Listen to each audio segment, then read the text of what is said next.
Hello.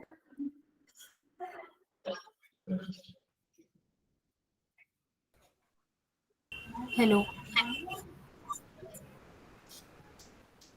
Good evening, Okay. ma'am. Good evening.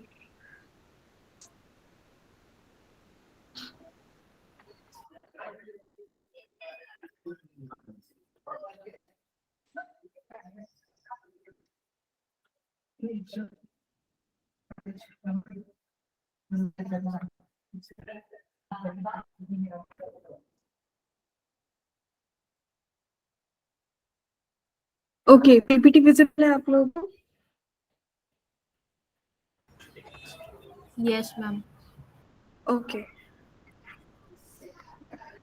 So I'm starting with the topic that is learning. Okay, so what is learning today? Uh, you are going to tell me what is learning according to you.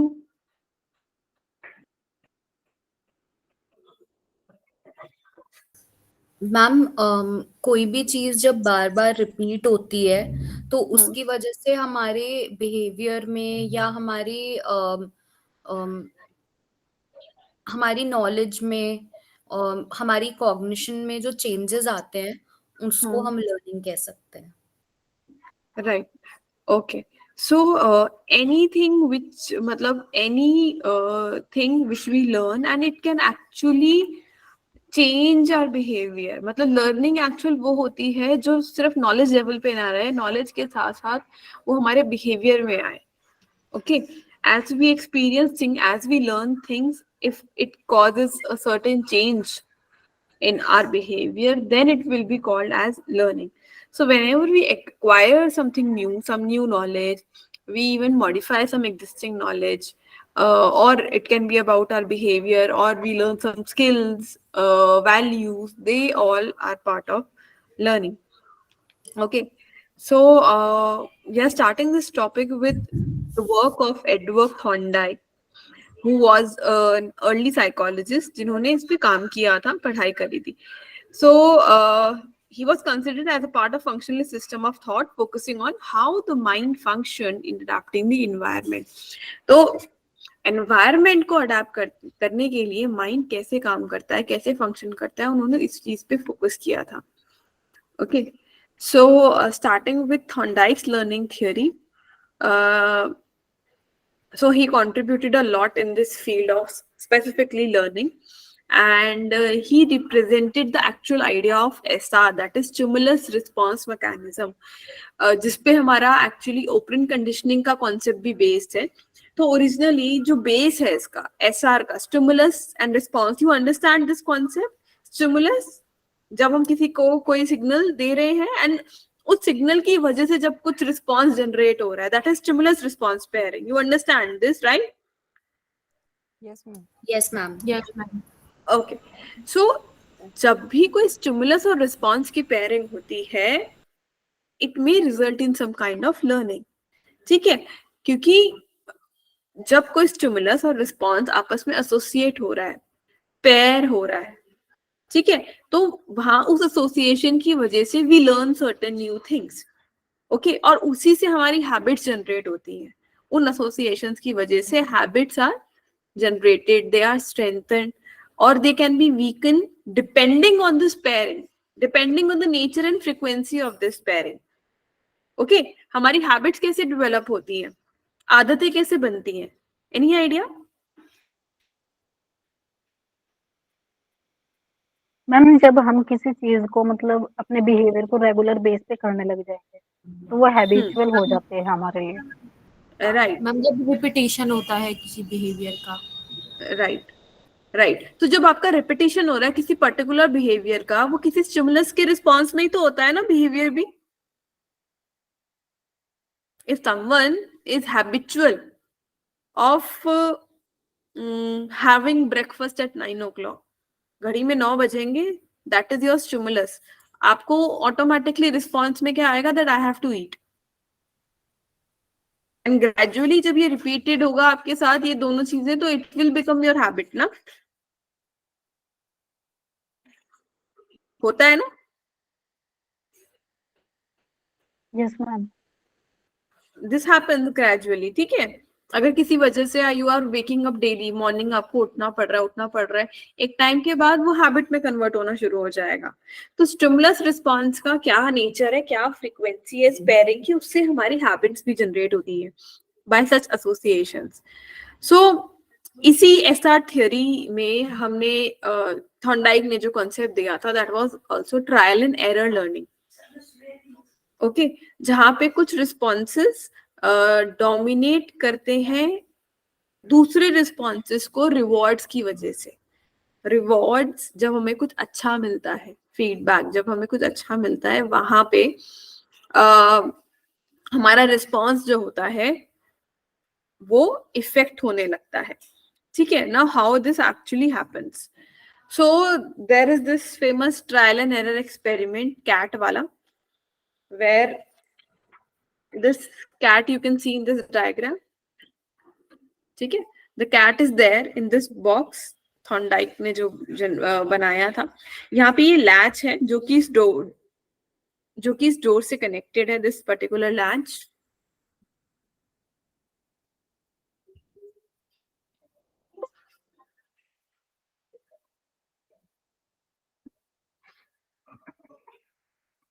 PPT is still visible, right? No ma'am. No. No ma'am. Okay.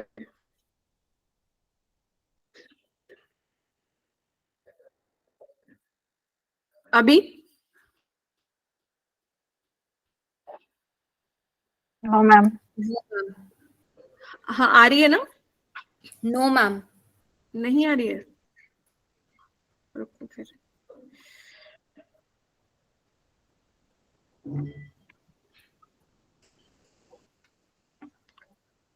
अभी आ रही है? Yes ma'am. Okay, so I was saying in this particular experiment, जब cat को इस box में रखा गया था, there was a latch attached to this door, ठीक है। इस डोर से अटैच एक लैच है जो डोर की ओपनिंग के लिए रिस्पॉन्सिबल है, but the cat is not aware of that कि भाई इस लैच को मैं यूज करूंगी तो डोर ओपन होगा, राइट। अब इस बॉक्स के बाहर, एक्सपेरिमेंट बॉक्स के बाहर यहाँ पे फूड रखा है, there is the fish in this bowl, ठीक है, जो कि कैट के लिए फूड है, बट कैट तो इस बॉक्स के अंदर बंद है। अब उसके लिए यहाँ पे फूड रख दिया। अब जब फूड रख दिया है तो व्हाट विल हैपन, जब कैट को भूख लगेगी और उसको ग्लास का बॉक्स है, उसको बाहर दिखाई दे रहा है उसके लिए फिश रखी है, तो वो कैट के लिए क्या काम करेगी, एक मोटिवेशन का काम करेगी, right. That food will motivate cat to get out of that box, yes ma'am. ठीक है, राइट। अब उसकी वजह से now what will happen, cat will try to get out of that box. अब ट्राई करेगी कैसे, उसको पता नहीं है गेट कैसे खोलना है, तो वो शील जंप हेयर एंड देयर, दरवाजे पे हाथ मारेगी, ऊपर नीचे हर जगह हाथ मारेगी ताकि वो गेट खुल जाए, राइट। तो what happened, cat tried, gate नहीं खुला है, she kept trying and one time अचानक से गेट खुल जाता है, राइट। बट कैट को पता ही नहीं है हुआ कैसे है, गेट तो खुल गया है बट उसको पता नहीं है ये खुला कैसे है, ठीक है। तो उस वक्त खुल गया, उसने फिश ले ली, खा ली वो, लेकिन उसको दोबारा बंद कर दिया गया है, ठीक है। अब क्या होगा, फिर से जब उसको भूख लगेगी वो फिर से कोशिश करेगी, बट इंटरेस्टिंगली जब वो सेकेंड टाइम थर्ड टाइम फिर कोशिश करती है, उसको कम टाइम लगता है as compare to the initial time. उस गेट को खोलने में उसको कम टाइम लगता है। Can you guess why?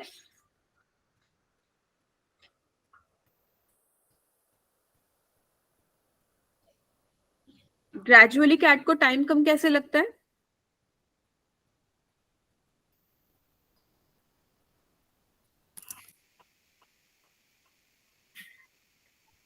Ma'am starting में तो वो ट्राई कर रही है ना, उसे नहीं पता कि डायरेक्ट वो इसको इसको नीचे क्लिक करेगी और ये गेट ओपन हो जाएगा।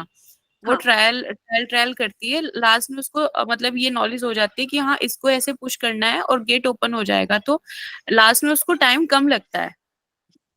तो ग्रेजुअली व्हाट इज हैपनिंग, कहीं ना कहीं उसको आइडिया लग रहा है, अंदाजा लग रहा है गेट कैसे ओपन होगा। हाँ यस मैम। है ना, धीरे धीरे टाइम कम क्यों हो रहा है, क्योंकि she is getting some idea ये काम कैसे होगा। आखिरी बार उसने हाथ कहाँ मारा था, she try to remind herself last मैंने क्या किया कि खुल गया था। ठीक है, मतलब फॉर एग्जाम्पल जब तक वो इस वॉल पे हाथ पैर मार रही थी तब तक कुछ नहीं हो रहा था, तो शी विल रियलाइज अरे यहाँ कुछ नहीं हो रहा था, बट हाँ something was there, something near this wall, something near the gate, but definitely not here. तो वो इसको एलिमिनेट कर देगी। Now she will try here only in this particular wall, in this particular gate region. ये 2-3 जगह वो try करेगी। Gradually फिर जब खुल जाएगा तब she will also realise, she will get that insight कि नहीं इस वॉल पे भी नहीं था, वो इस वॉल से भी नहीं ज्यादा फर्क पड़ रहा था। तो शी विल ग्रेजुअली एलिमिनेट जो उसके काम के रिस्पॉन्स नहीं थे, उन रिस्पॉन्सेस को वो एलिमिनेट करती जाएगी, और जो उसको लग रहा है कि गेट की तरफ जाते हुए ज्यादा लास्ट के मेरे रिस्पॉन्सेस थे उनकी तरफ वो ज्यादा जाती जाएगी towards the desired goal. And finally she will realise at the end, पता चली जाएगा उसको ट्रायल एंड एरर करते करते, that it was because of this latch जिसकी वजह से डोर ओपन हो रहा था। राइट, ऐसे ही होता है trial and error.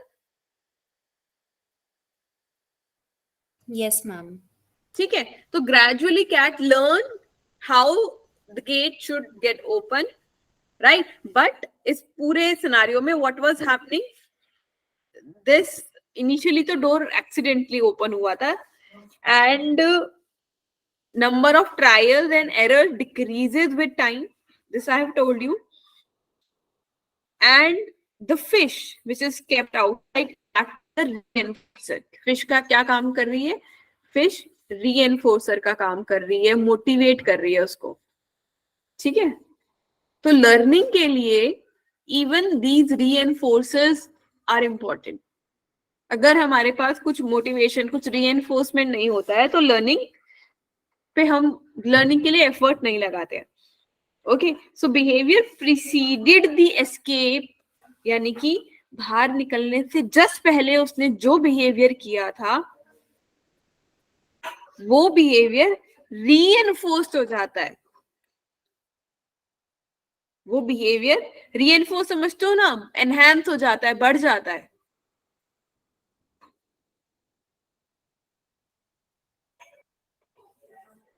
Yes, ma'am. Are you getting this? Yes, ma'am. ठीक है, this was trial and error experiment, जिसके बेसिस पे एसआर का पूरा कॉन्सेप्ट आया था जो कि हम ऑपरेंट में पढ़ते हैं। ठीक है, सो it is a kind of learning in which one response after another is tried and rejected as effective until eventually a success response is made. Okay, now this whole concept of Thorndike learning theory based on 3 major laws: law of effect, law of exercise, and law of readiness. Now, I'll tell you first the law of readiness. Why?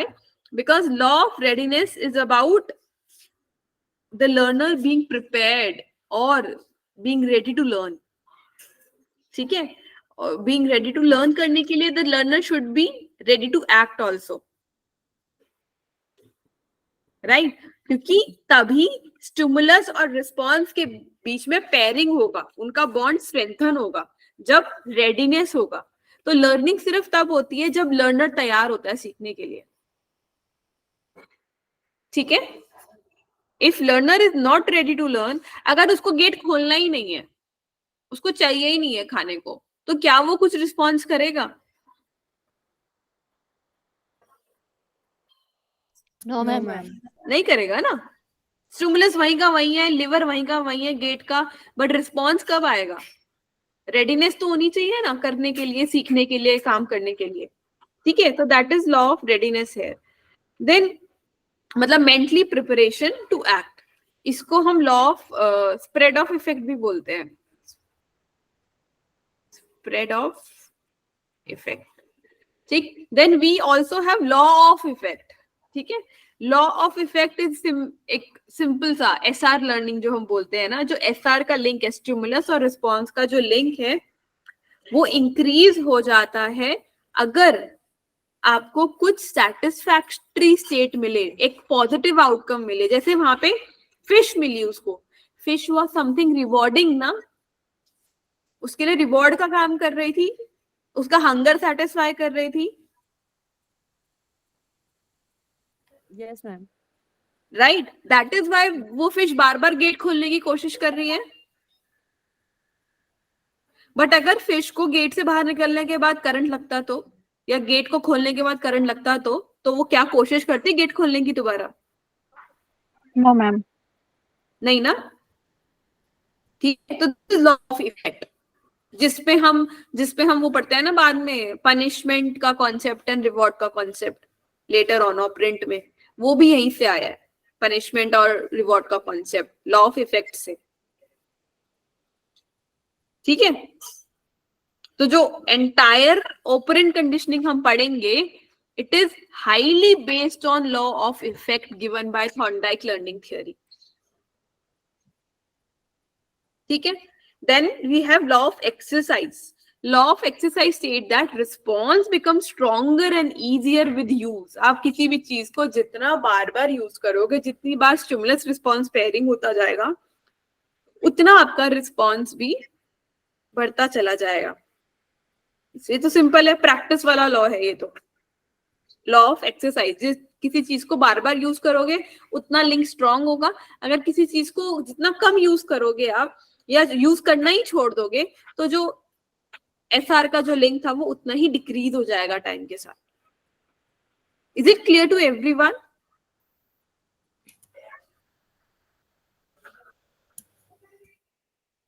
Yes, ma'am. Okay. Then there are certain extra subordinate laws in this theory. One is law of multiple response. It is about जब आपका जो response है, ठीक है, वो desired effect नहीं दे पाता है, तब हम नए रिस्पॉन्सेस की कोशिश करते हैं। अगर एक तरीके से आपका काम नहीं बनता है तो आप दो और तरीके अलग अलग ट्राई करोगे ना, मल्टीपल रिस्पॉन्स दोगे। होता है, स्ट्रैटेजी चेंज करते हैं ना अपनी गोल रीच करने के लिए। Yes ma'am. That is law of multiple response. Cat भी यही कर रही थी, यहाँ हाथ मारने से गेट नहीं खुला तो वहां हाथ मार लिया, तो she was trying. Law of set और एटीट्यूड। लर्निंग में आपका एटीट्यूड भी बहुत इंपॉर्टेंट है, and your attitude will guide you. Okay, so अगर आपका जो भी मेंटल सेट है, if it is positive in nature, positive attitude है, that you have that quest of learning, या काम करना चाहते हो, तो वहां पे क्या होगा, it will help you in your learning. आपके बिहेवियर आपका एटीट्यूड से गाइड होता है, right? Your attitude determine your behaviour, right? If we have some positive attitude towards something कि भाई नहीं नहीं ये काम तो हमें करना ही है, अगर पहले ही आ जाना अरे यार ये काम कौन करेगा, तो वो बिहेवियर में भी नहीं आएगा, right?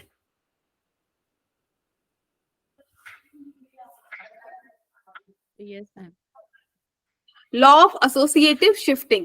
Learner's response is shifted from one stimulus to another stimulus. Associative shifting की बात हो रही है।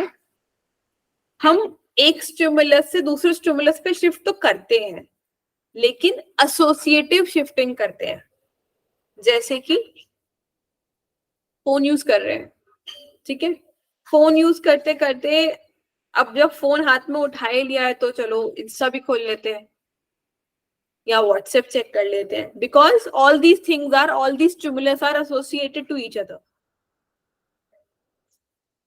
Making sense? Yes ma'am. Yes, ma'am. Law of prepotency of elements.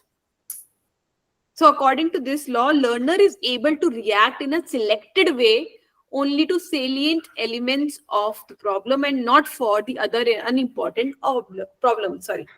So जब भी कोई स्टिमुलस आपको मिल रहा है तो जरूरी नहीं है उस स्टिमुलस के सारे पैरामीटर्स को या हर स्टिमुलस को आप हर सेम तरीके से रिएक्ट करोगे।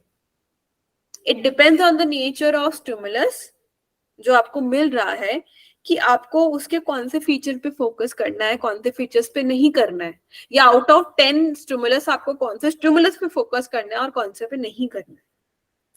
तो वो अगेन लर्नर पे डिपेंड करता है. मैम वो इसका एक एग्जाम्पल पढ़ा था मैंने बहुत अच्छा, कि जैसे कि हम अगर एग्जाम कर दे रहे हैं एंड हमारा टाइम्ड एग्जाम है और क्वेश्चन है कि which among the following is a conditioned response, तो हम बाकी व्हाट अमंग द फॉलोइंग हम नहीं पढ़ेंगे, कंडीशनड राइट रिस्पॉन्स पढ़ेंगे और सीधे उसके ऑप्शंस पढ़ेंगे, राइट क्योंकि हमारे लिए वो बाकी सब इज नॉट इम्पोर्टेंट और हमारे लिए सेलिएंट आइटम या इम्पोर्टेंट आइटम वहां पे कंडीशनड रिस्पॉन्स और ऑप्शंस हैं. Right very good example. In fact कि अगर हम एक क्वेश्चन भी पढ़ रहे हैं तो हम सिर्फ मेन वर्ड को हाईलाइट करते हैं, उसी पे पूरा ध्यान देते हैं और उसके हिसाब से ऑप्शंस चूज करते हैं, रेदर देन जो एक्स्ट्रा वर्ड्स वहां पे सिर्फ मीनिंग बनाने के लिए लिखे गए हैं, just to make it grammatically correct. Right. Yes. Then we have last law here, law of response by analogy. So that is about comparing. ठीक है. तो एनालॉगी तो हम सबको पता है ना, जब हम कंपेयर करते हैं. So when we compare a new situation to the previously one learned one, अगर हमने कोई पहले पर्टिकुलर सिचुएशन एक पर्टिकुलर तरीके से रिजॉल्व करी है, तो हम क्या करते हैं, हम नए उसको भी उसी तरीके से सॉल्व करने की कोशिश करते हैं. एग्जाम्पल के लिए एनालॉगी वाले क्वेश्चंस हमारे एप्टीट्यूड टेस्ट में आते थे, जैसे कि अगर काऊ मिल्क देती है, समथिंग लाइक दैट, तो शीप क्या देगी, सब ऐसा करके एनालॉगी वाले क्वेश्चंस आते थे. रिमेम्बर? Yes ma'am. है ना. तो ये एनालॉगी है. अगर हमने पहले प्रीवियस लर्निंग से अगर हम सीख के नए चीज को आंसर कर रहे हैं, उससे कंपेयर करके नए सिचुएशन को एनालाइज कर रहे हैं. ठीक है. That can also be done. Then we have another theory, that is Guthrie's theory of learning. So we are going according to the syllabus. So Guthrie's learning is also referred as one trial learning and contiguity learning. Okay. Now contiguity से आप क्या समझते हैं? ये हमने बहुत starting unit 1 में भी पढ़ा था, जब हम हिस्ट्री पढ़ रहे थे, Aristotle and all.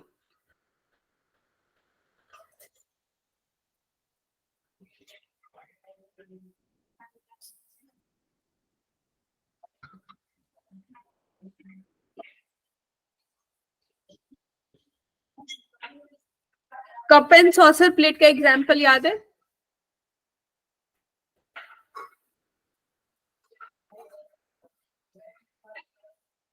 Ma'am cup and saucer plate का एग्जांपल तो नहीं आता, but law of contiguity basically ये बोलता है कि एस और आर के बीच में जो टाइम फ्रेम होता है वो कम होना चाहिए उनके एसोसिएशन के लिए. अगर वो बहुत ज्यादा टाइम होगा तो हम दोनों को एसोसिएट नहीं कर पाएंगे. राइट.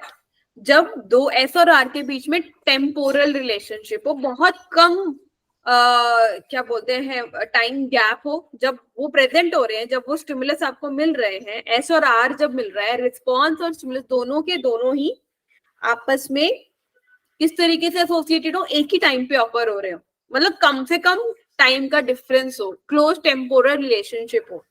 ठीक है. तो जब हम एसोसिएशन के प्रिंसिपल्स पढ़ते थे, एसोसिएशन में एरिस्टोटल वाले एग्जाम्पल भी जब हम पढ़े थे, तो मैंने वहां पे एग्जाम्पल कप और सॉसर का इसलिए दिया था क्योंकि they both are present at the same time most of the time. मतलब अभी हम यहाँ पे रिस्पॉन्स की बात नहीं कर रहे हैं, we are just talking about कैसे एसोसिएशन होता है. तो एसोसिएशन के लॉज होते हैं, उसमें कॉन्टिग्यूटी इज द वन. ठीक है. तो एग्जाम्पल के लिए cup and saucer plate is the one, क्योंकि they have close temporal relationship. Saucer plate cup के साथ ही दिखाई देती है ना, हमें एक साथ लेकर आते हैं ना कप और सॉसर प्लेट को. Yes ma'am. ठीक है. So Guthrie attempted to explain learning through association of stimulus with responses. So यहाँ पे stimulus क्या है और response क्या है, उनके बीच association establish करने की कोशिश करी through law of contiguity. यानी कि जैसे ही स्टिमुलस मिला वैसे ही रिस्पॉन्स आया, तुरंत उसी वक्त उसी टाइम फ्रेम में। और जितना कम टाइम फ्रेम होगा उतना ज्यादा स्ट्रॉन्ग एसोसिएशन होगा। ठीक है, तो दे आर ऑल्सो सेइंग जब stimulus in response soon enough one after another, जब स्टिमुलस और रिस्पॉन्स फटाफट एक के बाद एक हो रहे हैं। ठीक है, जस्ट एक मैंने आपको क्वेश्चन पूछा, आपने फटाफट आंसर दिया, स्टिमुलस गया, रिस्पॉन्स आया। ठीक है, वहां पे कॉन्टिगिटी हो गया, एसोसिएशन हो गया। ठीक है, the association is established on the first experienced instance of the stimulus. One trial learning. One trial learning होता है जब एक ही बारी में लर्निंग हो जाती है। मतलब कभी कभी हमें मल्टीपल पेयरिंग्स की जरूरत नहीं होती है, even single pairing sorry it is sufficient. कब होती है ये सफिशिएंट? जब बहुत ही क्लोज टेम्पोरल रिलेशनशिप होता है, तब वन ट्रायल में लर्निंग हो जाती है। Are you getting this point?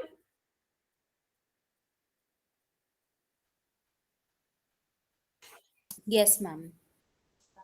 ठीक है, repetition or reinforcement in terms of reward or punishment do not influence the strength of this connection. तो अगर हम repetition की और reinforcement की बात कर रहे हैं, बार बार पेयरिंग करना या reinforce करना, कुछ और अच्छा एड ऑन देके, रिवॉर्ड देके, कह रहे उसका इस पे फर्क नहीं पड़ता है। जब दो चीजों में, स्टिमुलस और रिस्पॉन्स में बहुत क्लोज टेम्पोरल रिलेशनशिप होता है, तो बार बार पेयरिंग का कोई फर्क नहीं पड़ेगा और ना ही किसी एक्स्ट्रा एड ऑन रीएनफोर्समेंट का कोई फर्क पड़ेगा। ठीक है, और ज्यादा जो कॉम्प्लेक्स बिहेवियर होते हैं वहां पे ऐसे सीरीज ऑफ मूवमेंट होते हैं, एक के बाद एक। Stimulus SR, multiple SR combinations होते हैं,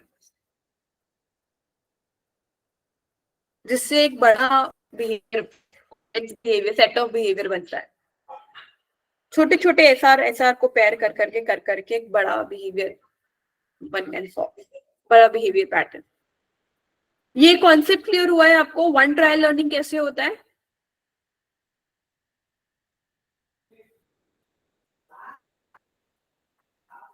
Yes, ma'am. Then we have three principles of learning यहाँ पे within this theory, that is principle of association. Association you all know, जब भी हम किसी स्टिमुलस को एक बिहेवियर के साथ पेयर कर रहे हैं, ठीक है, and that behavior, whenever a stimulus accompanies a behavior or immediately precedes it by less than half second, it become a cue for that specific behavior. जब भी एक पर्टिकुलर आपको स्टिमुलस मिला, जिसे आपके कॉलेज में बेल हुई, ठीक है, and you know this is your lunch bell, college में, स्कूल में, वेयर एवर, ठीक है, तो वो बेल हुई और मतलब दैट फूड अपीयर्ड, सपोज आपके लिए खाना आता है, खुद ही आता है चल के, तो बेल बजी और आपको भी पता है आपके लिए खाना आने वाला है, ठीक है, या कोई मतलब ये हम किसी और के बिहेवियर की बात कर रहे हैं, बट हम इसको अपने बिहेवियर पे भी अप्लाई कर सकते हैं। एनी स्टिमुलस जिसके रिस्पॉन्स में आप इंस्टेंटली बिहेव कर रहे हो, तो वो क्या होगा, जो स्टिमुलस है वो उस स्पेसिफिक बिहेवियर के लिए एक क्यू का काम करेगा। या बेल बजते ही हमें पता होता है ना, इस पर्टिकुलर पीरियड की बेल बजी है तो पर्टिकुलर टीचर आने वाला है, तो you know that this bell has ring, अभी आपके प्रोफेसर आने वाले हैं, तो वो बेल क्या हो गई, क्यू का काम कर रही है एक स्पेसिफिक बिहेवियर के लिए, तो आप एसोसिएट कर लोगे उस बेल को और आपके प्रोफेसर को। ठीक है,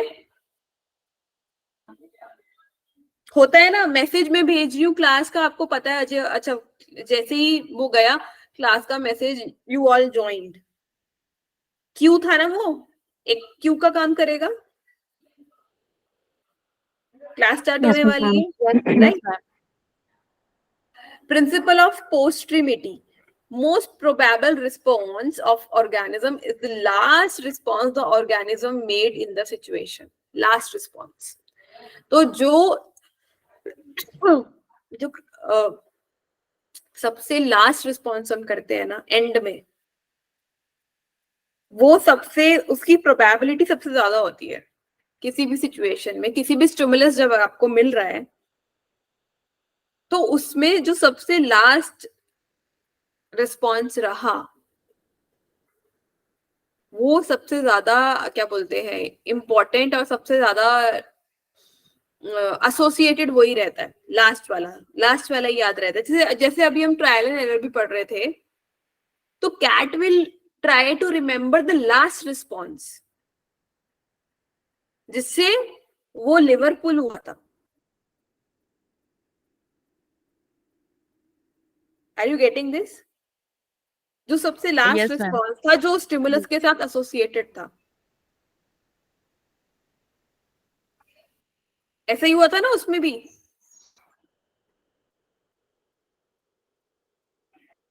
Yes, ma'am. Are you getting this? कोई डाउट हो कभी भी तो बस पूछ लेना, I am just going, but अगर कभी डाउट हो तो please just ask me.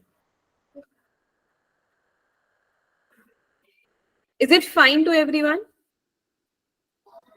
Yes, ma'am. Yes, ma'am. Principle, okay. Principle or response probability. So according to this, the chance of a particular response occurring at a specific time relate to the size of stimulus. Okay, the more cues for a stimulus, the higher the chances of a desired response. तो stimulus के size पे भी depend करता है आपका output क्या है, response क्या है एक पर्टिकुलर टाइम पीरियड पे। ठीक है, स्टिमुलस का साइज, अब कहने का मतलब ये है जितने ज्यादा हिंट्स आपको मिलेंगे किसी पर्टिकुलर चीज के लिए, उतना ज्यादा आपका रिस्पॉन्स स्ट्रॉन्ग हो जाएगा। मतलब इसको ऐसे समझो, सेट ऑफ स्टिमुलस, एक साथ बहुत सारे सेट ऑफ स्टिमुलस, बहुत सारे क्यूज अगर एक्यूमुलेट हो गए हैं तो आपका साइज ऑफ स्टिमुलस बढ़ जाएगा। बेल भी है, साउंड भी आई, साउंड एक पर्टिकुलर इंटेंसिटी की आनी चाहिए, वो आई, एक स्पेसिफिक पीरियड ऑफ टाइम पे ही आनी चाहिए, वो भी आई। कभी कभी होता है ना, वी ट्राई टू गेस, आपका डोरबेल की रिंग बजती है, ठीक, अब बेल तो रिंग तो पूरे दिन में कभी भी बज सकती है, लेकिन आज एक पर्टिकुलर टाइम पीरियड पे ही बजी है, शाम को 5 या 6 बजे, ठीक है। अब आप जैसे ही डोरबेल रिंग होता है, सबसे पहला क्वेश्चन होता है गेट पे कौन होगा, and at times you know कि गेट पे अभी किसके आने का टाइम है, हो सकता है फादर आए हो, ठीक है, या मदर आई हो, या मतलब जिसका भी टाइम पीरियड है, तो what will you do, bell was one stimulus, but bell किस टाइम पे बजी है, दैट वाज अनदर स्टिमुलस, उसके लिए एक अनदर हिंट, एक क्यू ऐड हो रहा है वहां पे, उससे आपके स्टिमुलस का साइज बढ़ गया और जिससे आपका पर्टिकुलर रिस्पॉन्स बढ़ेगा, और आपको पता है who is at the door. Are you getting this thing? Yes, ma'am. बिल्कुल. ठीक है। Now how can we actually break habits? This already you know, मतलब इसमें कुछ नया नहीं हम पढ़ रहे हैं, बट बस ये है कि नाम पता होने चाहिए कैसे कैसे चीजें हम लेबल करी गई हैं। तो हैबिट्स कैसे ब्रेक कर सकते हैं? तो basically what happen whenever we have any bad habit और समथिंग जिसको हम ब्रेक करना चाहते हैं, ठीक है।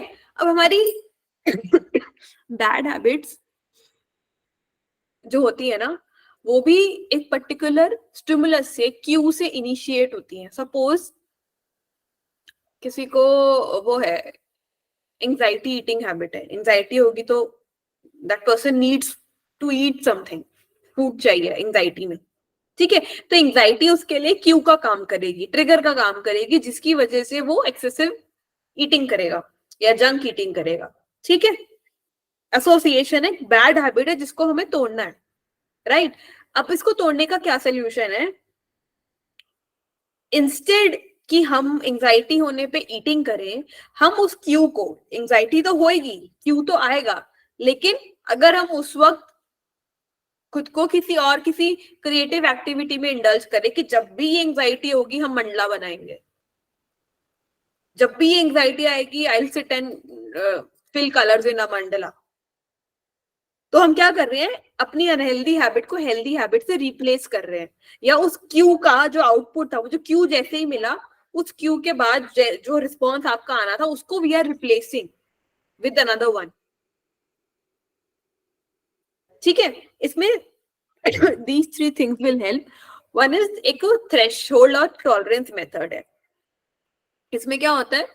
Introducing stimuli that are associated with the habit response at such a weak level that it doesn't actually elicit the response.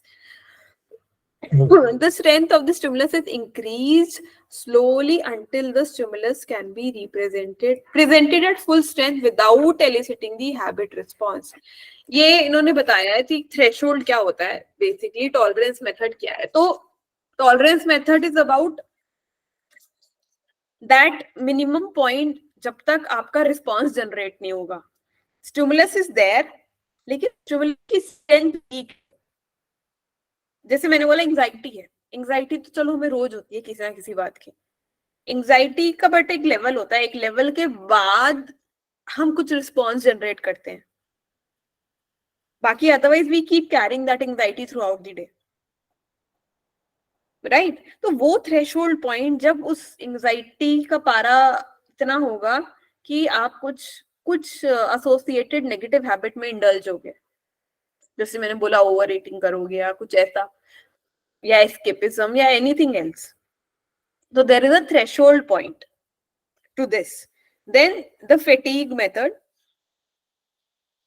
ठीक है, थ्रेशोल्ड पॉइंट। एंड इसमें अगर अच्छा मैं अभी कह रही थी ना इनको यूज कैसे करना है, इस मेथड को हम ऐसे यूज करते हैं कभी कभी कि अगर हम अपनी एंजाइटी को या किसी और स्टिमुलस को उस पॉइंट तक पहुंचने ही ना दे कि वो उस नेगेटिव रिस्पॉन्स को जनरेट करे या उस हैबिचुअल रिस्पॉन्स को जनरेट करे, उस पॉइंट से पहले ही उसको रोक ले, हम पकड़ ले वहीं पे, तो वो हैबिट रिस्पॉन्स जनरेट नहीं कर पाएगा। ठीक है, थ्रेशोल्ड पॉइंट से नीचे ही उस थ्रेशोल्ड पॉइंट पे पकड़ ले, मतलब just below that threshold. Fatigue method में क्या होता है? when we present the stimulus until the person with habit no longer reply with their habitual response. जब कोई चीज बहुत ज्यादा हो जाती है, अब हम we are like हमें उस सिचुएशन की आदत पड़ जाती है, तो हम हैबिचुअल रिस्पॉन्स नहीं देते हैं। फॉर एग्जाम्पल, सपोज कभी अभी आपके लाइफ में कोई चैलेंज आता है, ठीक है, या someone behaves miserable with you, आप रिएक्ट करोगे। Initially you will react to it, you will cry over it, you will crib over it, लेकिन जब वही सिचुएशन बार बार आपके साथ हो रही है, तो क्या बार बार रो रहे हो उस चीज पे? टेल नो मैम, नहीं ना, थक जाते हैं ना हम जब सेम Yes, सिचुएशन लाइफ में बार बार होती है, तो वी जस्ट गिव अप, हमारा रोना भी खत्म हो जाएगा, स्क्रिप्ट भी नहीं करेंगे, हमें उस हालात की आदत हो जाती है, और इसलिए वो जो हमारी हैबिट होती है टू क्रिब अबाउट दैट, वो ही चली जाती है ना? हम परेशान होना भी छोड़ देते हैं एक सेम परेशानी को लेके एक पॉइंट के बाद। Yes ma'am. मैम वो इसीलिए तो नहीं, बिकॉज नाउ यू नो कि ये तो बदलने ही वाला नहीं है, तो इस पे अपना सर फोड़ के क्या मतलब है? इट्स बेटर टू मतलब इस चीज से डील करना सीख जाओ और अवॉइड करो। हाँ, it can be many more reasons, हम सीख भी जाते हैं शायद with the time, this is part of learning. ठीक है मैम, यहाँ पे ये राइट डिफरेंस हो हम जाएगा ना सीखते कि हैं। जो मतलब जी। उज्ज्वला ने बोला वो हमारा साइकोलॉजिकल है हाँ, कि मतलब हमें पता है कि ये सिचुएशन नहीं चेंज होगी, वो Right. साइकोलॉजिकल लेवल करेक्ट पे चेंज हो रहा है। बट यहाँ पर फिजिकल लेवल पे आई थिंक चेंज हो रहा है कि हमारा थ्रेशोल्ड ही, अब हमें इमोशनली उस चीज से फर्क नहीं पड़ता। राइट। तो यहाँ पे ये जो फैटीग की बात हो रही है या थ्रेशोल्ड की बात हो रही है, ये फिजिकल लेवल पे बात हो रही है। मतलब परसेप्शन में भी पढ़ते थे ना हम, थ्रेशोल्ड वहां पे भी पढ़ा था। तो ये कुछ फिजिकल पैरामीटर्स दिए हैं इन्होंने, ठीक है। Physical in the sense ma'am, मैं अभी भी नहीं, मैं इमोशनल वाला समझी तो मैंने वो बोला। Physical how it will be like, आप डाइट से रिलेटेड बोल रहे हैं कि मतलब मैं समझ नहीं पा रही है। फिजिकल इन द सेंस आप इसको आपके माइंड और ब्रेन से रिलेटेड समझ सकते हो, because we are talking about stimulus and response. Stimulus आता है, सेंसेस के थ्रू जाता है, रिस्पॉन्स बॉडी से जनरेट हो रहा है, and your brain is completely involved in it, ठीक है। तो हम उस सेंस में बात कर रहे हैं फैटीग, मतलब आप बिहेवियर से रिलेट कर रहे हैं इसको। Yes, behaviour and your mind, and your behaviour and your brain you can take. Ma'am तो सेम चीज अगर जो मैंने अभी कही थी एग्जाम्पल या जो भी सिचुएशन कैसे डील करना, तो उसमें if we are changing our behaviour, यानी ignoring is the behaviour only, no? Ignore कर रहे हैं मतलब बिहेवियर चेंज हो रहा है ना। देखो इसमें जो फैटीग का मतलब क्या होता है, जब हम थक जाते हैं, थकान, राइट, थकान हो जाती है ना, जब थकान होती है तो हम रिएक्ट करते हैं किसी चीज पे? No. That is what they are trying to say. Stimulus है and we are so tired of it, हम रिएक्ट नहीं कर रहे हैं उसके ऊपर। हाँ, मतलब अवॉइड करो। हाँ, जैसे फ्लडिंग नहीं पढ़ते, फ्लडिंग कंडीशनिंग में फ्लडिंग मेथड याद है? मतलब इफ यू हैव स्टडीड किसी चीज, फियर के केस में हम पढ़ते हैं फ्लडिंग मेथड। जब एक्सेसिव उस चीज को ओवरलोड कर दिया जाए, उस स्टिमुलस को बहुत ज्यादा, तो फिर वो डर भी खत्म हो जाता है। अच्छा। मैम ये हो गया ना कि जैसे आप बोल रहे हो ज्वेला कि हम अवॉइड कर रहे हैं, तो हम अवॉइड कर रहे हैं तो इसका मतलब है कि हम किसी, कोई प्रॉब्लम है मुझे जिसपे मुझे बार बार रोना आता है, अब मैं चूज कर रही हूँ कि अब मुझे इस पे नहीं रोना है, कुछ भी हो जाए। हाँ, चेंजिंग द बिहेवियर। हाँ, बट कभी कभी वो रोना हमारे कंट्रोल में नहीं होता है ना, तो वो अवॉइड करने के बाद भी मैं कितना भी कोशिश करूं आ सकता है। बट जब फटीग मेथड होगा तो मैं ऑलरेडी इतना थक चुकी हूँ कि अब मुझे अंदर से ही नहीं आएगा उस बात पे रोना। राइट, मतलब दिस इज समथिंग इनवॉलेंटरी। और अगर आप अवॉइडेंस की बातें कर रहे हो ना, avoidance is itself a response.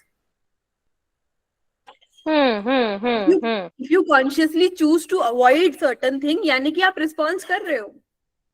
बराबर, okay. Avoidance is a kind of response. Response, हाँ। अगर आप विलिंगली भी कर रहे हो ना, विलिंगली मतलब ये मैम वो स्टेज है। हाँ मैम, मतलब ये वो स्टेज है कि आप रिस्पॉन्स करते करते भी थक गए हो वही चीज को। हाँ, अब रिस्पॉन्स अंदर से ही नहीं आ रहा है, अब अंदर से नहीं आ रहा। ओके। वैसे हो गया ना कि एक मूवी जिसको देख के एक बार रोना आया, जब मैं वो 4-5 बार देख चुकी हूँ तो मुझे फिर नहीं आएगा उस पर रोना। एग्जैक्टली, राइट, मतलब अंदर से ही नहीं आ रहा है। It is not like you are opting out of it कि अब नहीं मुझे रोना है। You are not at here, you are not at the control point, you are not controlling yourself here. Control करोगे, that is a response.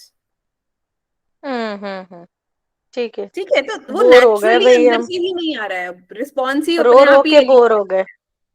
हाँ, रो के bore हो गए मैम। बोर हो जाते हैं, सेंसिटाइजेशन हो जाता है ना, अडेप्ट हो जाते हैं हम चीजों को लेके।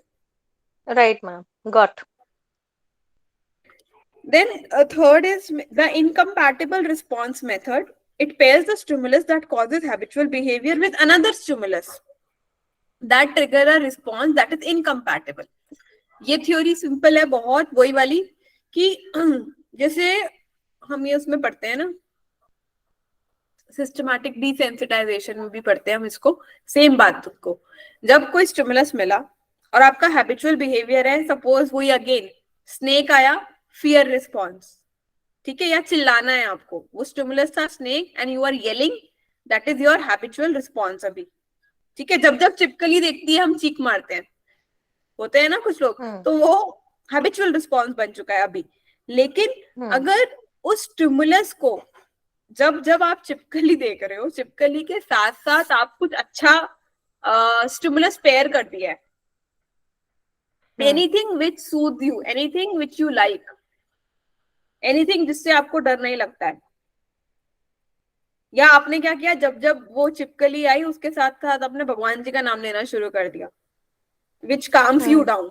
एक तरफ फियर था, एक तरफ you are calming yourself down, तो there are two opposite responses being generated because दो डिफरेंट स्टिमुलस की पेयरिंग हो गई है। एक छिपकली की, एक भगवान जी की, दो अपोजिट स्टिमुलस हैं, क्योंकि दोनों से अपोजिट रिस्पॉन्स जनरेट होता है आपके अंदर, and both the responses are incompatible to each other. Okay, एक से एंजाइटी डेवलप होती है और दूसरे से कामनेस डेवलप हो रही है। हाँ, राइट। ओके। मैम, जब हम अवर्जन टेक्निक यूज करते हैं फॉर ब्रेकिंग हैबिट्स, जैसे कि अगर किसी बच्चे को बहुत ज्यादा कोल्ड ड्रिंक पीने की आदत है, तो हमने ग्लास पे नीम का पानी या करेले का लगा दिया कि वो कड़वा लगने लगे और वो कोल्ड ड्रिंक पीना छोड़ दे, तो क्या वो यही है इनकम्पैटिबल रिस्पॉन्स मेथड? ओके, कह सकते हो, हाँ, क्योंकि देखो ये सारा जो हम थियोरीज पढ़ रहे हैं ना, they are very basic, base है। हम जितना भी आगे थेरेपी पढ़ते हैं, या वैसे वो एवर्जन वाला हम कंडीशनिंग के अंदर पढ़ते हैं, aversion therapy also comes as a part of conditioning theory, right. और अभी तक लेकिन जो हम बात करे जा रहे हैं, stimulus response pairing and all that, even that is the base for conditioning theories ना। जब हम आगे अभी कंडीशनिंग पढ़ेंगे, वहां पे भी तो हम स्टिमुलस और रिस्पॉन्स की बात कर रहे हैं बार बार, उनके पेयरिंग की बात कर रहे हैं बार बार, राइट। Yes ma'am. तो कॉन्सेप्ट वही सेम कॉन्सेप्ट है जो हर जगह अप्लाई हो रहा है, उसी मतलब को बार बार डिफाइन करके अलग अलग theories में डिवाइड मतलब हम किया ऐसे गया है। कह सकते हैं कि aversion therapy is based on this सब थ्योरी, ऐसे बोल या सकते हाँ, हैं। ओके। बेसिकली, लेकिन जब भी एवर्जन थेरेपी की या थियरी की बात होती है, उसको हम कंडीशनिंग के साथ, जब क्लासिकल कंडीशनिंग के साथ एसोसिएट करते हैं, ओके मैम। ठीक है। ओके, गुथरीज थियरी के अंदर ही there is a concept of punishment also.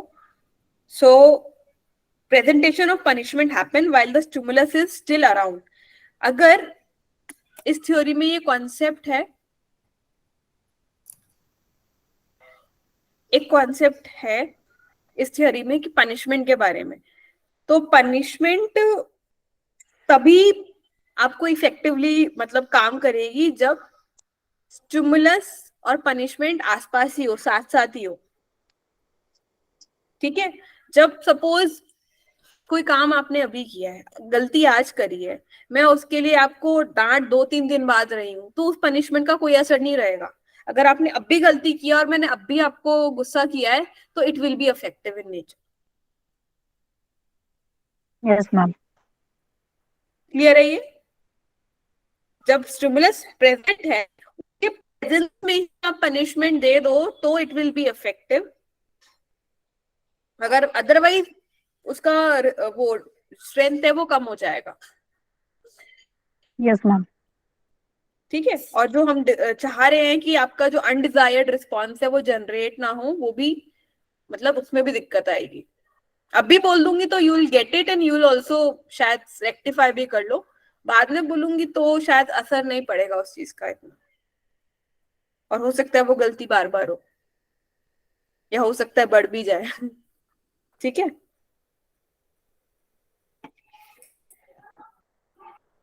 Okay, so next we have Hull's theory of learning. हाँ बोलिए। मैम, अगर हम अपना कॉग्निशन यूज कर रहे हैं प्रॉपरली और हमें पता है कि हमने जो पहले गलती करी थी पास्ट में, हमें इस टाइम पर उसी के लिए पनिशमेंट मिल रही है, तो हो सकता है हम वो चीज मतलब नहीं रिपीट करें। हाँ, यस, बट वो हम वहां पे चले गए कॉग्निटिव जोन में, ठीक है।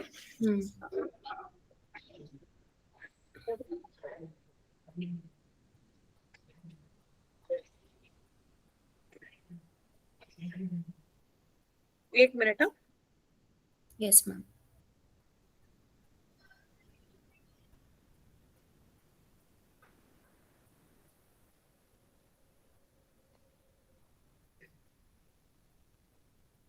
Yes.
हेलो, स्क्रीन विजिबल है?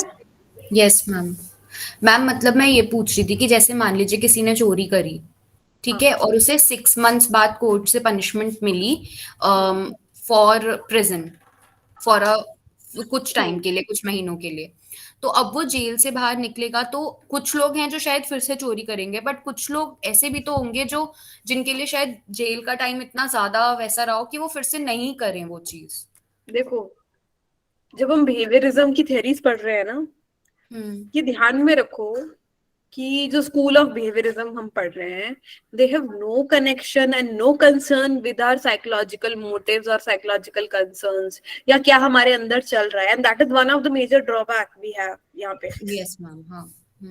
इफ यू रिमेम्बर, जब हम ड्रॉबैक्स पढ़ते हैं, लिमिटेशंस पढ़ते हैं, तो behaviourism they only focused on our outward response and behaviour.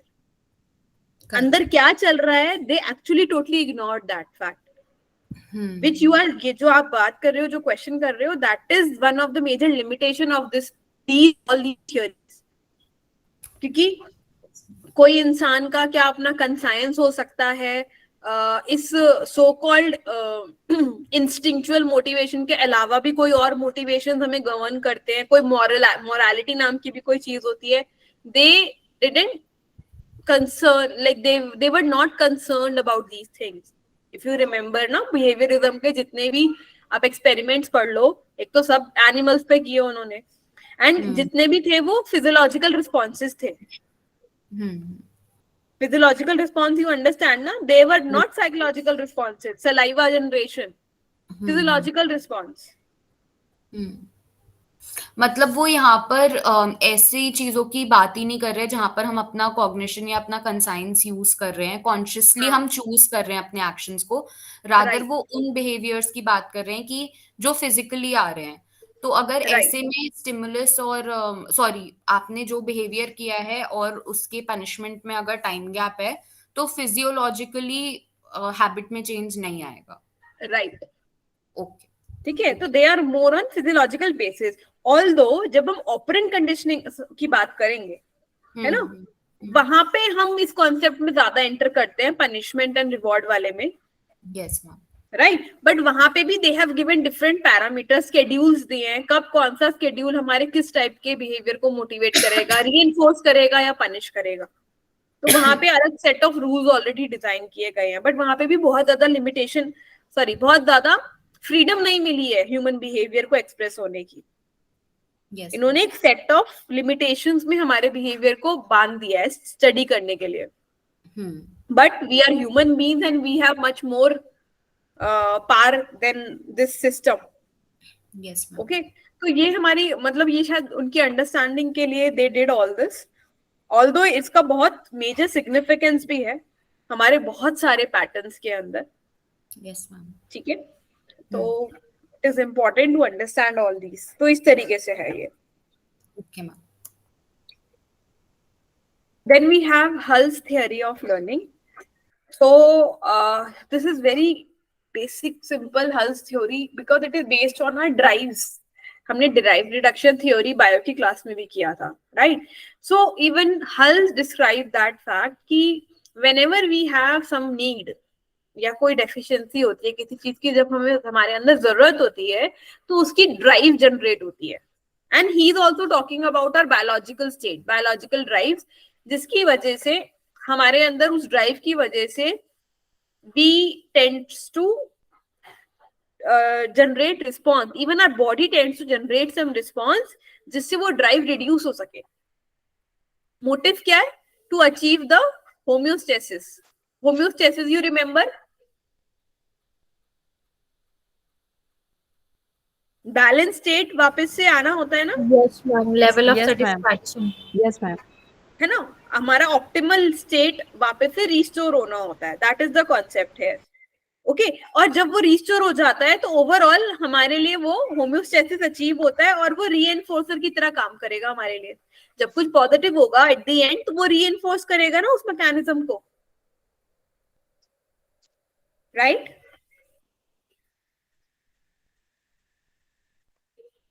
Homeostasis वापस Yes, obtain ma'am. होना, optimal state पहुंचना is reinforcing for us, and that is why Reinforcing, yes, this ma'am. is है ना. This is strengthening the connection between the drive and behaviour. Drive क्या था, हाँ drive, भूख लगी है, न्यूट्रिशन की कमी हुई है, भूख लगी है.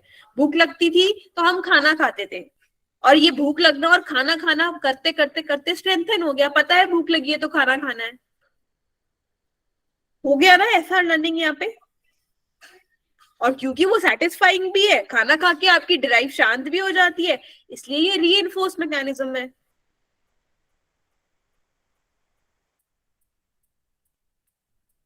फाइन, कॉन्सेप्ट क्लियर है. Yes, ma'am. ठीक है, इसलिए इसको drive reduction theory of motivation भी बोलते हैं. बिकॉज जिस चीज की ड्राइव होती है वो आपको मोटिवेट करता है to behave in a certain manner, ताकि आपकी ड्राइव रिड्यूस हो जाए. ठीक है. Now this theory was mostly oriented on SR relationship and reinforcement. Reinforcement कैसे है ये अभी मैंने बताया. SR relationship कैसे है? Stimulus is drive, response is जब आप उस ड्राइव को शांत करने के लिए यू विल परफॉर्म समथिंग. भूख लगी है, खाना खाया, प्यास लगी है, पानी पिया. Stimulus response, stimulus response. क्योंकि ये सेटिस्फाइंग होता है इसलिए ये रीइंफोर्सिंग होता है. इस हैबिट की हमारी स्ट्रेंथ जो है वो बढ़ती चली जाती है. ठीक है.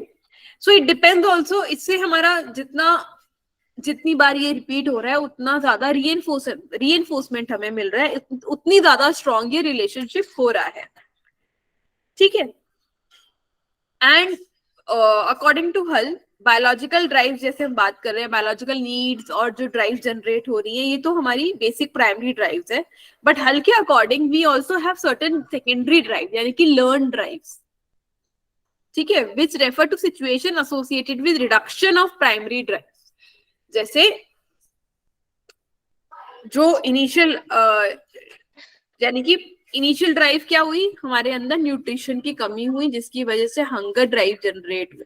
हंगर ड्राइव जनरेट होने की वजह से you might have certain craving also, कि आपको एक सेकेंडरी लेवल पे एक ड्राइव जनरेट हो सकता है जो आपको कहे कि नहीं मुझे ये खाना है, या मुझे मीठा ही खाना है, मुझे मीठे की ड्राइव लगी है. बिकॉज हो सकता है एनर्जी लेवल लो जा रहा हो, इसलिए यू से कि नहीं I want to have something मीठा. ठीक है, क्योंकि आपको पता है कि जब जब मुझे ऐसा लगता है तो मैं मीठा खा के I can feel good, I can feel well और एनर्जेटिक. ठीक है. तो there can be secondary level drives also, या फिर it can be at secondary situation also, कि क्या आपको कहाँ जाके खाना है, कौन सा फोन नंबर मिलाना है. There can be other things. Okay. और जैसे खाने में हमने ये भी बात करी थी, हो सकता है ये ड्राइव बायोलॉजिकल ना हो, कभी कभी बात करी थी ना. जैसे हो सकता है रेस्टोरेंट देख के भूख लग जाए, खाना देख के भूख लग जाए, टाइम देख के भूख लग जाए. लर्न ड्राइव्स है ना, ऐसे भी होता है ना. टाइम देखा है, खाना खाने का टाइम हो रहा है, खाना खा लेते हैं. This is not your biological drive, this is your learn drive. ठीक है. That means a neutral stimulus can have primary drive characteristics because it is capable of eliciting responses similar to those caused by primary drive. Same बात है, आपको time देख के लग गया अरे खाना खाने का टाइम है, खाना खा लेते हैं, तो इट इज नॉट कमिंग अंदर से, बायोलॉजिकली नहीं आ रहा है, लर्न ड्राइव है. लेकिन उससे भी क्या होगा, सेम रिस्पॉन्स जनरेट होगा and you will have food. ठीक. So this is the whole drive reduction theory. Whenever there is some imbalance in our homeostasis, physiological need is generated, जैसे कि पानी की कमी, न्यूट्रिशन की कमी, something like that. Drive is generated. Nutrition कम होगा तो हंगर ड्राइव है, पानी कम, फ्लूइड कम होगा तो वाटर हंगर थर्स्ट ड्राइव है. बिहेवियर में अगर थर्स्ट ड्राइव है तो विल ड्रिंक वाटर, अगर हंगर ड्राइव है तो विल हैव फूड. एंड इससे क्या होगा, हमारा होम्योस्टेसिस रिस्टोर हो जाएगा. Okay. Then this is mathematical deduction of learning, mathematical formula. ठीक है, हल्स का ड्राइव रिडक्शन थियरी का, लर्निंग का. तो you can see this. Ma'am ये सब आएगा, ये देख के घबराओ मत. हाँ, बट इसमें से क्वेश्चन आता है क्वेश्चन इसमें से. ठीक है. सो क्या ये मैथमेटिकल इक्वेशन देख के घबरा गए? यस मैडम, मुझे मैथ्स नहीं पसंद. ठीक है, ये मैथ्स नहीं है, आप इसको बस समझना है आपने कि ये है क्या। ठीक है, तो अभी हमने जो पढ़ा इस थ्योरी के बारे में वो ही यहाँ पे बताया गया है। ठीक है, E is your excitatory potential or likely that organism will produce a response. जब एक स्टिमुलस आता है तो हम रिस्पॉन्स देंगे कि नहीं देंगे। Likelihood that organism will produce a response, कितना चांस है कि आपको भूख लगी है तो आप खाना खाओगे, कितना परसेंटेज चांस है। ठीक है, तो योर एक्साइटेटरी पोटेंशियल ये निकालेंगे हम यहाँ पे। ठीक है, वो किस पे डिपेंड करता है, हमारी हैबिट स्ट्रेंथ पे। करेगा कि नहीं, हैबिट स्ट्रेंथ समझते हो ना? Yes ma'am.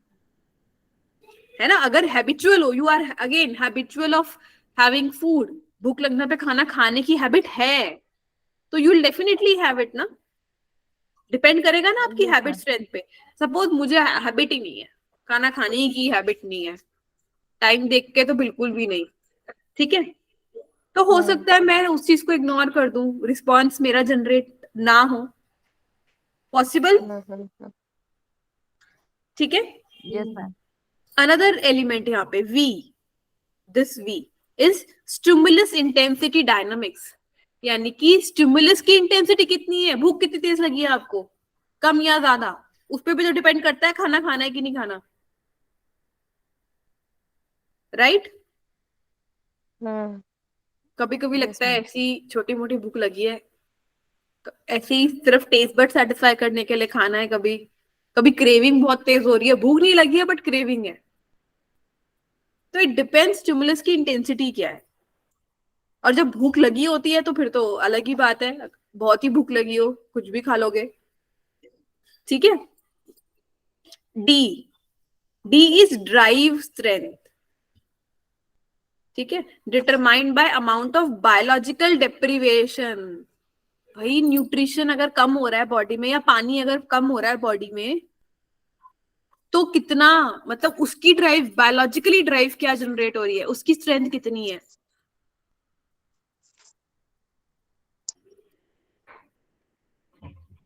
बहुत ही, मतलब आपका न्यूट्रिशन लेवल बिल्कुल कम चला गया, अभी आप बेहोश होने से बस वाले हो, और कुछ चारा नहीं। ठीक है, तो दैट इज योर ड्राइव, उतनी ही ड्राइव होगी ना, उतनी ही ड्राइव जनरेट होगी आपके अंदर to do that thing, to have your food, to have something. Is it fine? Yes ma'am. Yes ma'am. Then you have के, इंसेंटिव मोटिवेशन। तो आपको जो एक्स्ट्रा इंसेंटिव, एक्स्ट्रा फायदा हो रहा है उसमें, सेटिस्फैक्शन, वो कितना मिल रहा है आपको, जो एक्स्ट्रा बेनिफिट मिल रहा है ना, वो भी तो डिपेंड करता है आपको मोटिवेट करने के लिए कि करना है कि नहीं करना है।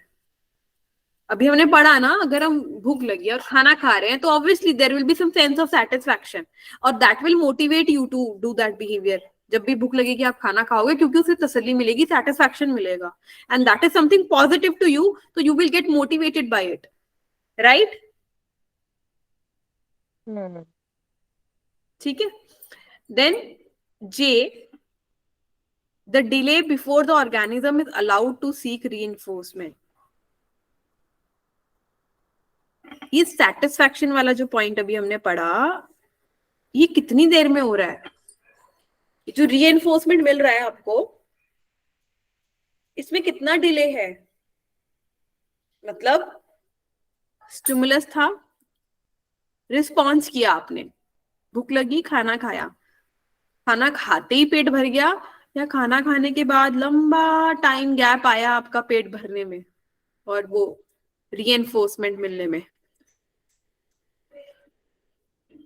अगर खाना खाया रिस्पॉन्स में और तुरंत पेट भर गया तो अच्छी बात है, उतना ही ज्यादा स्ट्रॉन्ग कनेक्शन होगा ना इसका, स्टिमुलस रिस्पॉन्स का। लेकिन अगर बीच में बहुत डिले आ रहा है उस रीइंफोर्समेंट को मिलने में, तो उतनी प्रॉब्लम होगी ना, उतना ही आपका कनेक्शन थोड़ा सा लूज पड़ सकता है। मैम मतलब वही हुआ ना कि जब तक के पेट नहीं भरे तो हम खा ही रहे हैं। हाँ, खा ही रहे हैं और खाने के बाद भी पता पेट नहीं भरा, मतलब बिल्ली ने थाली में खाना खत्म हो गया, स्टिल पेट नहीं भरा। हाँ, बिल्ली ने दरवाजा भी खोला, हम्म ठीक है, हम्म बट स्टिमुलस तो क्या था उसके लिए, दरवाजा का जो लैच था वो स्टिमुलस था, रिस्पॉन्स क्या था, उस लैच को पकड़ के खोलना रिस्पॉन्स था, इतना था स्टिमुलस रिस्पॉन्स। रीइंफोर्समेंट क्या था उसके लिए, that fish out, Yes, ma'am. Food. ठीक है। अब उसने गेट खोल भी दिया है, बेचारी बिल्ली ने इतनी मेहनत करी, गेट के बाहर भी आ गई है, पर मछली उसको खाने नहीं दी गई बहुत देर तक, डिले कर दिया रीइंफोर्समेंट उसका। Yes, ma'am. ठीक है, तो वहां पे क्या हो गया, उसका ये एसआर कनेक्शन थोड़ा सा ढीला पड़ सकता है वहां पे। Getting this thing? Yes, ma'am. Then this I response, जो S है ना, this is for stimulus, R is for response, everywhere S is for stimulus, R is for response। I is reactive inhibition और fatigue की जो हम बात कर रहे थे, तो हमारे fatigue, ये fatigue वाला जो कंसेप्ट था उस पे भी डिपेंड करता है, ठीक है, कि अब हमें एफर्ट्स लगाने ही नहीं है, हम थक चुके हैं, एफर्ट्स ही नहीं लगाने हैं, ठीक है। देन अगेन SIR, यानी कि ये कंडीशनड इनिबिशन है जिसमें स्टिमुलस भी है और रिस्पॉन्स भी है। It is caused by previous lack of reinforcement. अगर वही है, पहले खाना ही नहीं दिया गया, रीएनफोर्समेंट नहीं मिला है, SR तो किया, जैसे बिल्ली वाला एक्सपेरिमेंट था तो उसमें S भी था, R भी था, लैच रिस्पॉन्स था, गेट सॉरी लैच स्टिमुलस था, उसको पकड़ के खोलना रिस्पॉन्स था, तो S भी था, R भी था, गेट भी खुल गया, लेकिन उसको फिश मिली नहीं खाने के लिए, तो अगली बार वो गेट खोलेगी नहीं खोलेगी, इनिबिशन हो गया, कंडीशनड इनिबिशन, कंडीशनिंग की Yes, गई है, ma'am. Yes, ma'am. ठीक है।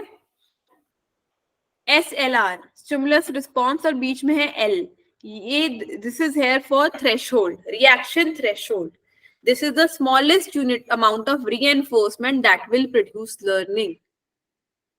तो कितने मतलब क्या थ्रेशोल्ड है लर्निंग का, कितना रीइंफोर्समेंट रिक्वायर्ड है, या उस बिल्ली के लिए कितना खाना रिक्वायर्ड है कि वो बार बार आए।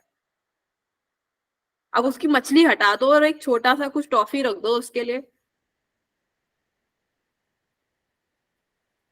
सेम तो नहीं काम करेगा ना, या मछली, इतनी बड़ी मछली की जगह एक छोटी वाली मछली रख दो, फर्क तो पड़ेगा ना।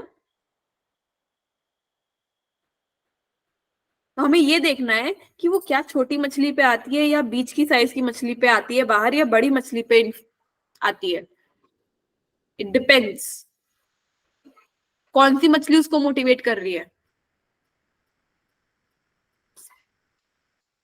ठीक है, किस मछली पे रिएक्शन आ रहा है उसका, रिस्पॉन्स आ रहा है उसका।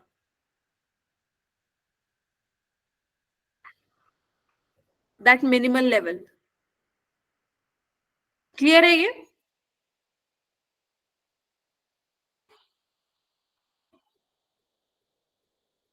एवरीवन?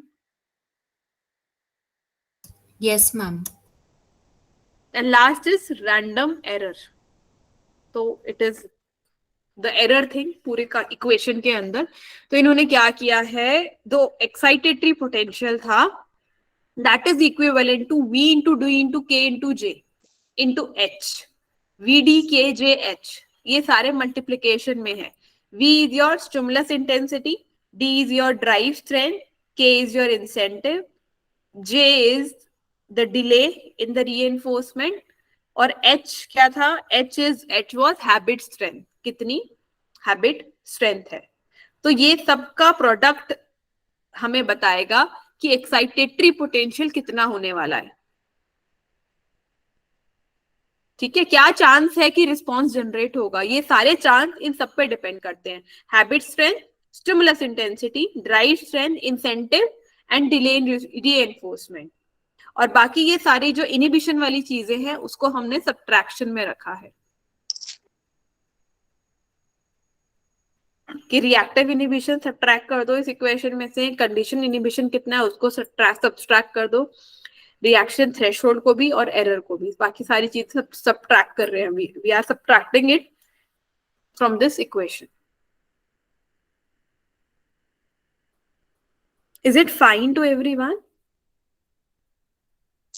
Yes ma'am. मैम एक क्वेश्चन है, ये hmm. Conditioned inhibition, hmm. Conditioned ईयर मींस हम जो चीज पर्पसली करते हैं वो यहाँ पे यहाँ पे अच्छा last this one, third line.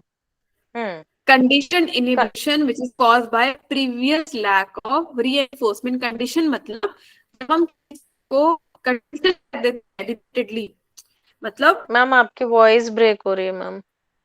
Hello. हाँ हेलो. हाँ, कंडीशनिंग मतलब हेलो, आ रही है आवाज? अभी भी ब्रेक हो रही मैम नेटवर्क. हेलो. हाँ बोलिए मैम. हाँ जी, कंडीशनिंग में होता है जब हम एक्चुअली कंडीशन कर रहे हैं किसी चीज को, मतलब जो एग्जांपल हम ले रहे थे ना कंडीशनिंग, जैसे क्लासिकल कंडीशनिंग याद है एक्सपेरिमेंट आपको, हाँ वहां पे कंडीशनिंग क्रिएट करते हैं ना, किसी चीज को हैबिट बनाते हैं ना, बढ़ती है कंडीशन रिस्पॉन्स, अनकंडीशन रिस्पॉन्स उसके अंदर, हाँ है ना. पहले तो फूड एक देख के सलाइवा सलाइवेशन होता है, फिर फूड और बेल की पेयरिंग बार बार करते हैं, तो फिर बेल पे ही हाँ. सलाइवेशन हो जाता है, that is condition response. Natural response नहीं है, उसको हमने क्रिएट करा है, ओके ओके आपकी ओके हैबिट में डाला ओके है. Okay. Condition means we have created it by right practice. Right right. Unconditioned मतलब उसमें Naturally. It's natural. ओके ठीक है. ठीक है मैम, गॉट. ठीक है. Is it fine with everyone? Yes, ma'am. Okay. So, okay, another topic is classical conditioning. Let's do one thing. I'll stop here today because okay ma'am. हाँ, internet नहीं काम कर रहा है. I'm running this in hotspot. अच्छा okay. हाँ, तो I don't know वो बीच में कहीं ब्रेक हो जाए, तो इसलिए we'll start with classical conditioning tomorrow. ठीक है? Okay ma'am. Okay. Thank you, ma'am. Then, okay. Ma'am ये Thank you, ma'am. Classical conditioning again वो लर्निंग्स में जो किया था वही है ना मैम ये. Salivation, dog salivation. Pavlov. हाँ हाँ हाँ वही है. वही ओके वाला है. ठीक है मैम. ठीक है, कल करते हैं Okay. कंटिन्यू इसको. Yes ma'am. Thank you ma'am. Okay, take care, bye. Thank you, ma'am.